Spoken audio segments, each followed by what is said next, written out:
So hello friends, welcome once again to this amazing YouTube channel Roohi online classes. So basically friends, जैसा कि आप सब लोग जानते हैं, इस चैनल पर आप लोगों को क्लास 10 की बायोलॉजी का चैप्टर नंबर 1 अभी पढ़ाया जा रहा है।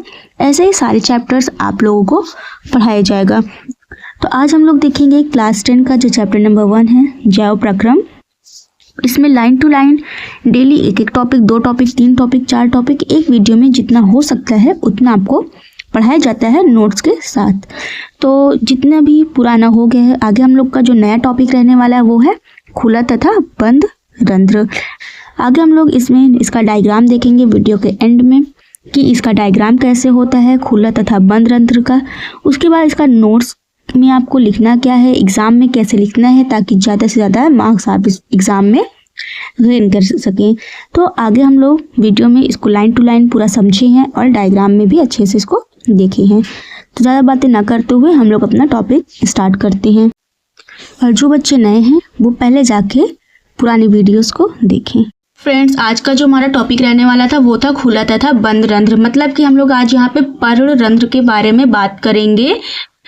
जो पत्तियों में छोटे छोटे छिद्र पाए जाते हैं उन्हें हम लोग पर्ण रंध्र बोलते हैं। जैसे कि यहाँ पे बोला गया है पर्ण रंध्र, तो रंध्र मतलब छोटे छोटे छिद्र हो गए। कहाँ पाए जा रहे हैं वो? पर्ण में, मतलब कि पत्तियों में पाए जा रहे हैं। वैसे तो छिद्र बहुत जगह पे पौधों में पाए जाते हैं, रोम छिद्र होते हैं और उनके तनों में भी पाए जाते हैं। लेकिन हमें यहाँ पे जो टॉपिक पढ़ना है वो है पर्ण रंध्र, मतलब पत्तियों में पाए जाने वाले छोटे छोटे रंध्र, जिन्हें हम लोग इंग्लिश में स्टोमेटा बोलते हैं। तो अभी हम लोग opening and closing of stomata पढ़ेंगे, मतलब कि खुला तथा बंद रंध्र के बारे में पढ़ेंगे। तो फ्रेंड्स, अभी आप लोग साथ ही साथ इसका नोट्स भी बना सकते हो एंड वीडियो के एंड में आपको डायग्राम के थ्रू भी समझा दिया जाएगा कि खुला तथा बंद रंध्र कैसे होता है और उनका काम कैसे होता है और आप अपना नोट्स कैसे बना सकते हैं। आपको पूरा लाइन टू लाइन अच्छी से पढ़ाया जाएगा। तो बेसिकली फ्रेंड्स, आप लोग इस लेक्चर में देख सकते हो कि आपको पूरा लाइन टू लाइन ऐसे नोट्स लिखा गया है। आप चाहें तो साथ ही साथ इसको लिख सकते हैं एंड अगर आपके पास टाइम नहीं है तो आप इसका स्क्रीनशॉट लेके भी रख सकते हैं, जिससे आपको बाद में पढ़ने में ज़्यादा हेल्पफुल रहेगा। तो अभी हम लोग ज़्यादा बातें ना करते हुए अपना टॉपिक स्टार्ट करते हैं। हम लोग का जो टॉपिक आज है वो है पर्ण रंध्र, पत्तियों के बारे में है, जो स्टोमेटा होती है। देखो इसमें बताया क्या जा रहा है और उनका काम क्या होता है। सबसे पहले पत्ती की सतह पर अनेक सूक्ष्म छिद्र होते हैं। अभी मैंने बताया कि जो छोटे छोटे छिद्र होते हैं पत्तियों पर, उन्हीं को हम लोग पर्णरंध्र बोलते हैं। प्रकाश संश्लेषण के लिए गैसों का आदान प्रदान इन्हीं छिद्रों द्वारा होता है। आप सबको पता है, इसके पहले वाले वीडियो में, मतलब कि इसके पहले जो हम लोगों ने टॉपिक कवर किया वहां पे प्रकाश संश्लेषण हम लोगों ने पढ़ लिया है। प्रकाश संश्लेषण में हम लोग देखे थे कि कैसे पौधों को कार्बन डाइऑक्साइड की जरूरत पड़ती है अपना भोजन बनाने के लिए। तो फ्रेंड्स, वही बताया जा रहा है कि गैसों के आदान प्रदान, मतलब कि वो CO2 को लेता है और ऑक्सीजन आप लोगों के लिए, मतलब हम ह्यूमंस के लिए रिलीज करता है। तो प्रकाश संश्लेषण के लिए गैसों का आदान प्रदान इन्हीं छिद्रों द्वारा होता है, जो पत्तियों में पाए जाते हैं उन्हीं छिद्रों द्वारा होता है। फ्रेंड्स, अब हमारा जो सेकंड पॉइंट रहने वाला है आप स्क्रीन पे देख सकते हैं और इनका नोट्स भी बना सकते हैं। सेकंड पॉइंट भी आप लिख सकते हैं अपने नोट्स में। तो इसमें बताया जा रहा है कि इन रंध्रों द्वारा पर्याप्त मात्रा में जल की भी हानि होती है। अतः जब प्रकाश संश्लेषण के लिए कार्बन डाइऑक्साइड की आवश्यकता नहीं होती तब पौधा इन छिद्रों को बंद कर लेता है। बताया जा रहा है कि जब गैसेस एक्सचेंज नहीं होता है, जब फोटोसिंथेसिस की प्रोसेस नहीं होती है, प्रकाश संश्लेषण की क्रिया नहीं होती है, तब इन्हें कार्बन डाइऑक्साइड की आवश्यकता नहीं होती है। क्योंकि आप सबको पहले ही प्रकाश संश्लेषण में पढ़ाया जा चुका है कि पौधों को अपना भोजन बनाने के लिए CO2 की आवश्यकता होती है।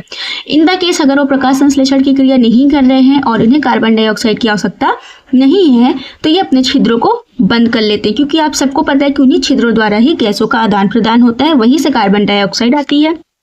तो उन्हीं छिद्रों द्वारा पानी जो होता है, जो जल होता है, उनकी हानि भी होती है।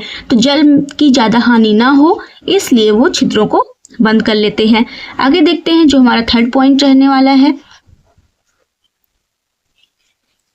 छिद्रों का खुलना और बंद होना द्वार कोशिकाओं का एक कार्य है। अभी हम लोग डायग्राम देखेंगे तो मैं उसमें बताऊंगी कि जो स्टोमेटा होता है उसमें कहाँ पे द्वार कोशिकाएं पाई जाती हैं। तो जो छिद्रों का खुलना और बंद होता है वो द्वार कोशिकाओं का कार्य होता है। आगे देखते हैं द्वार कोशिकाएं काओं के बारे में थोड़ा सा।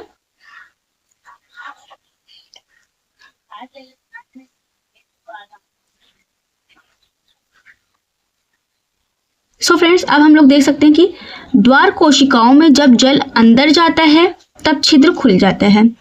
इसी तरह जब द्वार कोशिकाएं सिकुड़ती हैं तो छिद्र बंद हो जाता है। अभी मैं डायग्राम में आपको दिखाऊंगी कि जो फूल जाता है, जो खुल जाता है, मतलब खुला हुआ रंध्र और बंद हुआ रंध्र ऊपर हम लोगों ने टॉपिक में ही देख लिया था। अब हम लोग को डायग्राम के थ्रू इसको समझना रहेगा।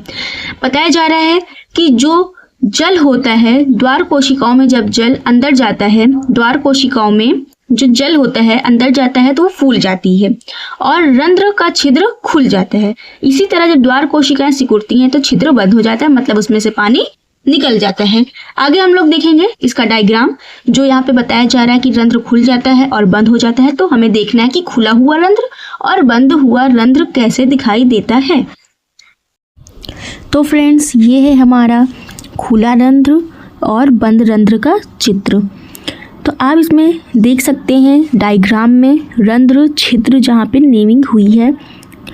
पहला वाला जो डायग्राम है उसमें पूरी नेमिंग की गई है। सेम टू सेम ऐसे ही बंद रंध्र में भी नेमिंग रहेगी, क्योंकि सारे पार्ट्स जो उसमें हैं वही बंद रंध्र में भी सारे पार्ट्स हैं। तो आप इसमें देख सकते हैं पहला वाला जो डायग्राम है उसमें रंध्र छिद्र एक जगह आपको दर्शाया गया है। तो सेम पॉइंट आप जब बंद रंध्र में देखेंगे तो आपको डिफरेंस दिख जाएगा कि रंध्र छिद्र पहला वाला खुला हुआ है और दूसरा वाला बंद है। ये क्यों है? आप लोगों ने थर्ड पॉइंट अभी देखा था, उसमें बताया गया था कि जो द्वार कोशिकाएं होती हैं वो फूल जाती हैं जब उसमें पानी रहता है, और जब उसमें से जल की हानि हो जाती है तब वो द्वार कोशिकाएं सिकुड़ जाती हैं। तो अब इस डायग्राम में आप द्वार कोशिकाएं भी देख सकते हैं और रंध्र छिद्र भी देख सकते हैं। और ये डायग्राम साथ ही जहाँ पे आप अपना नोट्स बनाएं वहाँ पे नीचे दोनों डायग्राम अच्छे से बना लेना। आई होप आज का जो लेक्चर था वो आप सबके लिए बहुत ही ज़्यादा इन्फॉर्मेटिव रहा होगा, बहुत ही ज़्यादा हेल्पफुल रहा होगा। वीडियो अच्छी लगी हो तो वीडियो को ज़्यादा से ज़्यादा लाइक करें, शेयर करें एंड ऐसी और अमेजिंग वीडियोस के लिए चैनल को सब्सक्राइब करना बिल्कुल भी ना भूलें। Thank you, bye bye.